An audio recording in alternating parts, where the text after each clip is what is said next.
Okay, so I wasn't really going to do a first impressions video today. In fact, I told myself when it was cold this morning when I left that I was not going to do any filming at all. But I couldn't resist because I'm out. It's, what is it? Let's see. It's not showing the temp. It's about 40 degrees before the wind chill. So it's a little chilly, but I got the heated gear on. So I'm staying relatively warm.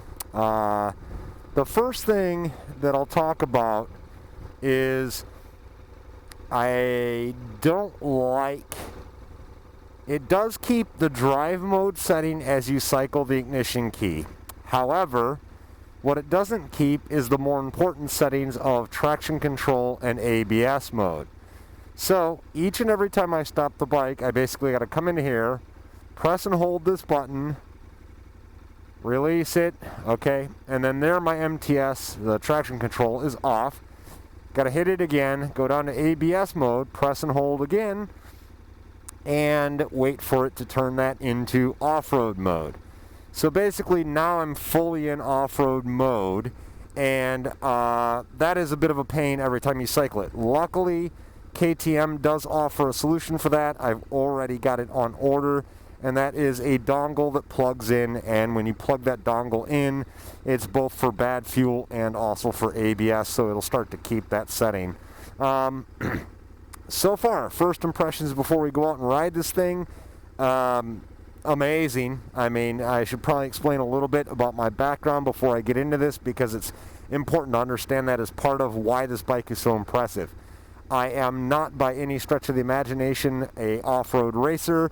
I've done 2 hare scrambles in my entire life, barely made it through both of them, and that was at a sea-level rider. So I am not an enduro champion by any stretch of the imagination, nor do I claim to be, but that to me is what makes this bike so darn impressive.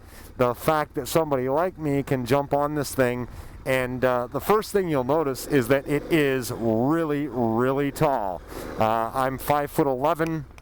I have a 32-inch inseam, and I believe the seat height on this is something like 35 inches. So I cannot touch flat foot on this bike.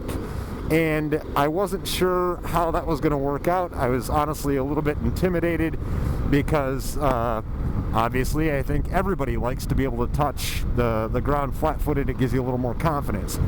But what I'll say is that when you get on this bike, it goes away. That extra height helps with the ground clearance, and you do not notice it at all when you're riding the motorcycle. In fact, once you stand up on the pegs, which I can't do right now because I'm plugged in with my heated gear and the cable's not long enough, but once you do stand up, and I took this out through some woods and some real off-road conditions before I even came out on this ride, and it is just absolutely amazing to me what this bike feels like to ride. I know others have said it in reviews, and I'm just reiterating it. The next thing that was blatantly obvious to me was the power delivery on this bike. It is absolutely incredible. As you'll see here as I go up this hill, it just, with the V-twin, it has so much torque. It just lugs itself right up hills like that, no problem at all. And again, it just helps to inspire confidence. So that is the number one thing that you're probably going to hear me reiterate over and over again as it relates to different things on this motorcycle, is just confidence, confidence, confidence. It is such a good bike that even for a rider like me, it instantly inspires confidence. Going back to that seat height conversation, you don't think about it because of the fact that you don't ever need to put your feet down. There you'll see, you know, the ABS lets the back end slide out a little bit. You just roll on the throttle. It's nice and controlled and smooth. And that really came into play when I rode it through the woods this morning, because for a bike this size and the length of the wheelbase, I don't know how it makes the tight turns that it's able to make, other than the fact that I've never ridden a motorcycle before that's this easy to steer with the rear wheel purely by the throttle alone. That is with traction control off, and you know that probably plays into it, but how smooth it is gives you that ability to basically roll the throttle on, steer with the rear wheel, and not worry about it, you know, sliding, or it never feels like it's out of control on you, which is to me, absolutely amazing, because honestly, I've never felt that much in control, even on other enduro bikes and pure off-road bikes, in terms of being able to steer with the rear wheel with such precision. So it's just mind-blowing to me how good this is. Now, as we make this turn here, I'll share a little secret with you guys. This is one of the roughest roads in the area that we have.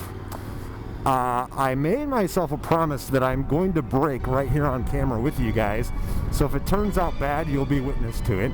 And that is not to take it into too bad of conditions before I get the fixed handguards. As you can see, these are the factory, and the same complaint applies here as to all the other bikes that I've talked about, and that is those plastic handguards. You know, I absolutely hate that manufacturers do that. And they've done it here too, so I'll complain about it again. Guys, start putting those aluminum handguards on there right from the manufacturer. I'm going to stop here for a minute because I need to unplug my heated gear. So the cable is not in my way and I can actually stand up, because if I'm going to do this, I absolutely need to be standing. And again, this is the position where this bike wants to be. It's where it's the most comfortable. You can see this road is, you know, really rutted up, gnarly. I'm kind of hanging off the seat. It moves around a little bit, but the bike is just so well balanced. It just is easy to weight the left and right peg, get the traction that you're looking for. You don't have to rev the motor. It's just buttery smooth. And, you know, it has plenty of power, but I do have it in the off-road mode, which is, you know, the 100 horsepower. And as you can see here, without getting cross-rutted, it just powers its way right through this stuff. And I don't even know what to say, guys. I really don't. I expected it to be good. Obviously, I've had KTM off-road bikes in the past, and those were really good. But I don't get it. I don't understand how a 500-pound motorcycle, this thing weighs more than my Triumph when it's full of fuel. It has a 6.1 liter tank. And so right there, I just came up out of that rut, and you just see how the bike just balances itself through there. I mean, I don't know. I'm honestly probably going to run out of things to say during this review, simply because it leaves me speechless. There, just a little bit on the throttle, and it's so smooth. It just, you know, slides that rear wheel around, no big deal. Hopefully I don't wind up breaking my levers. Again, that was my concern with going into stuff like this without the fixed handguards, but I'm doing it all for you guys, so I hope you enjoy. And I hope I make it through here without broken levers at the end. But if I do, you guys will be there to witness it. So, you know, I mean, again, I've been down this road on my KLR, on the Triumph, and all of them make it through here just fine. The difference with this bike is just right there. I'm just weighting the right peg a little bit and moving to the line that I want to be on. You know, if I want to be over here in this right rut and riding it, I can be. If I want to try and get up out of the rut, like here, I can just weight that left peg, get around it. It moves around a little bit, but it's so controllable right there, so smooth, that even when the bike's moving around, it's just so well balanced. I wish I would have brought the other cameras, because I think you'd probably be able to see it a little bit better from the back angles, you know, with the camera moving around. But when the back end of this bike moves around, it's just so predictable, so smooth. The other thing that I will say real quickly is just that I am sure that the tires have a lot to do with it. This bike comes with, and I give them credit for this one, true off-road, you know, oriented tires, TKC 80s. And in these sloppier conditions, they most certainly make a difference. Right there, I can just feel the edge grip of those more knobby TKC 80s biting, where probably the Hide-Now K60s, which is what I run on the other two bikes, probably wouldn't have been able to do that. Now I'm coming up to a pretty rutted area, and I want to pick my line carefully through here. But again, now I did have to put my foot down, which I try to avoid. But right there, right back on the pegs, locking it a little bit. Oh, there you guys go. See? I knew that was going to happen, but luckily, the bar end didn't hit. So, we just lift Well, okay. Now we get to pick the bike up for the first time. And it is sloppy.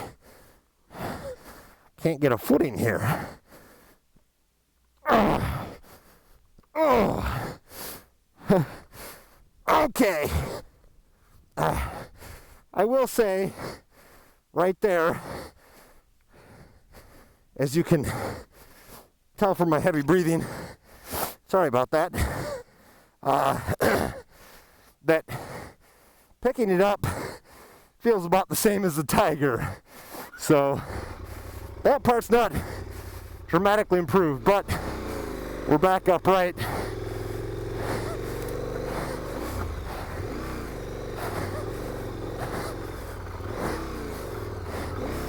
And I want to get back on the pegs. Only problem is my boots are now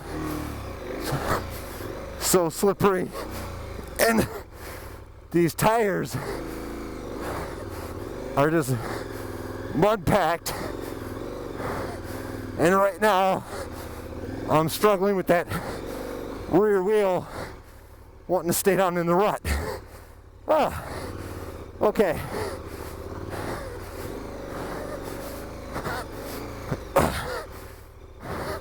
All right, we gotta get back. There we go. Back up on the pegs. It's work, guys. I won't lie, but again, it does not feel its weight. There we go. Assuming I can stay up here on the pegs.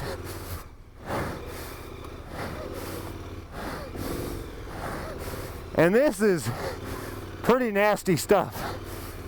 I'm gonna try and catch my breath. There we go. I told myself I wasn't gonna go down this road today. All right, need to carry a little momentum through here. Otherwise, we'll wind up in one of those ruts that I don't want to be in. And up here is a little of a challenge because I have to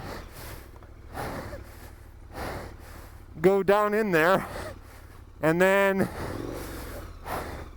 right back up out of there, or we're gonna go right over there. There we go.